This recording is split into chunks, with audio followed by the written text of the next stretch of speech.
que nous prions pour ceux qui ont des blessures quelconques afin qu'ils puissent retrouver une meilleure santé. Officiers, sous-officiers, militaires du rang, personnel civil de la défense.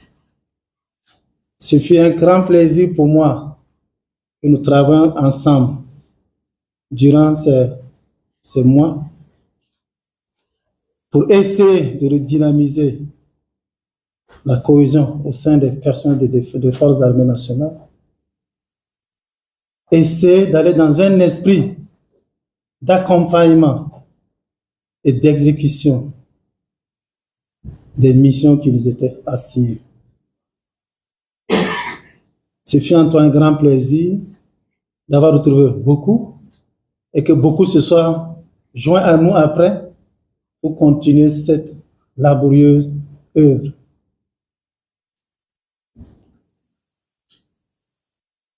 Je voudrais aussi profiter de cela, vraiment remercier le président du FASO, le capitaine Ibrahim Traoré, chef suprême des armées, qui m'a placé une grande confiance pour que je vienne conduire ce bateau dès 2022.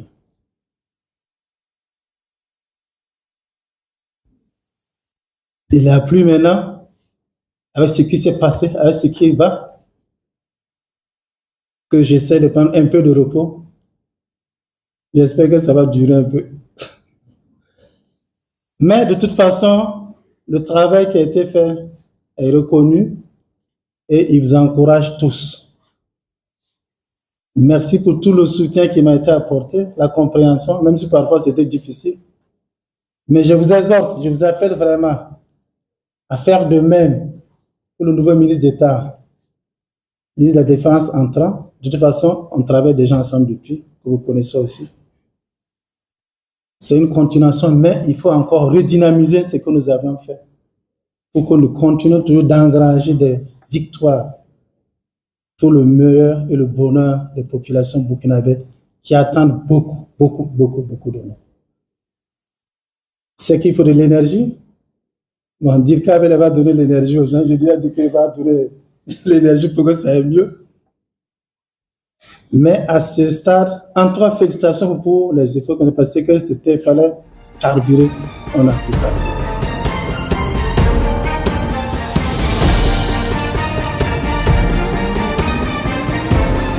Au général de brigade, Kassoum Koulibaly ici présent.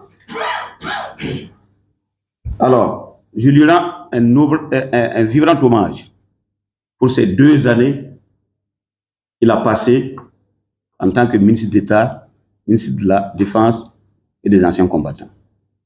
Nous avons œuvré ensemble. Nous avons beaucoup travaillé ensemble. J'admire le professionnalisme avec lequel il a conduit cette maison. Malgré son âge, je le disais souvent, monsieur le ministre d'État, allez-y doucement. Vous n'avez plus 25 ans. Je n'ai pas votre âge, mais au niveau où je suis, j'en souffre un peu. Mais quoi qu'il y ait à peu près 6 ans entre nous, je lui disais chaque fois d'aller doucement. Mais il a tenu le coup et il a plu aux plus autres autorités de ce pays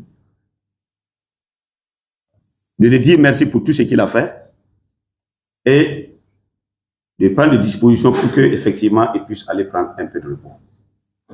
Je me rappelle encore ces bagarres. Vraiment, quand on a décidé que les Français devaient rentrer chez eux, je vous assure que ce n'était pas une mince affaire. N'eût été la ténacité et l'énergie débordante du ministre d'État, ça n'allait pas être aussi simple que ça. Donc, j'ai tout suivi. Donc, vraiment, je lui rends un vibrant hommage pour tout le travail qui a été fait, les transformations, les réformes qui ont été faites dans l'armée. Je salue d'ailleurs tout de suite, c'est avec lui qu'on a fini d'adopter le dernier statut des personnels des forces armées nationales. En tout cas, toutes mes admirations, monsieur le ministre d'État. Et là où le devoir vous appelez, je vous souhaite vraiment tout le bonheur possible. Au personnel du ministère de la Défense, en tout cas,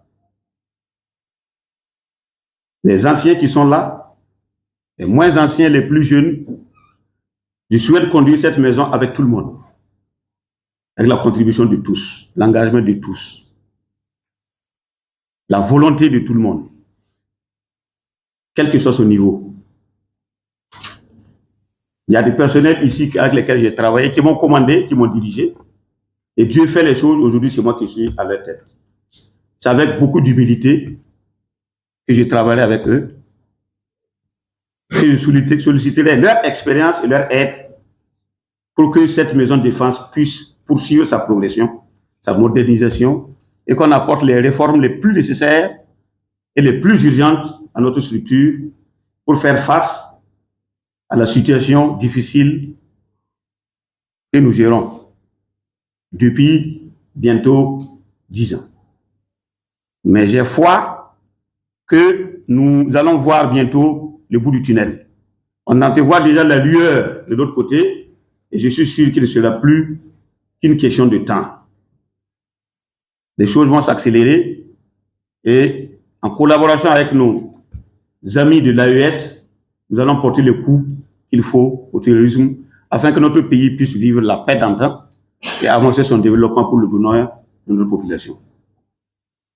Alors, en passant donc pour vous dire à quel point, en tout cas, on est confiant, nous avions un convoi logistique qui devait rallier Guibo, qui a démarré depuis 72 heures. On avait tous la peur au ventre avec toutes ces alertes de toutes sortes qu'on a reçues. C'est comme si tous les terroristes du monde entier s'étaient ralliés pour nous bloquer la route sur Guibo. On y est arrivé. Hier nuit, vers 22 heures, les premiers éléments ont pénétré Guibo. Et aujourd'hui, à 13 heures, tout le monde a rallié Guibo. On a perdu malheureusement quand même deux hommes braves sur cette bataille.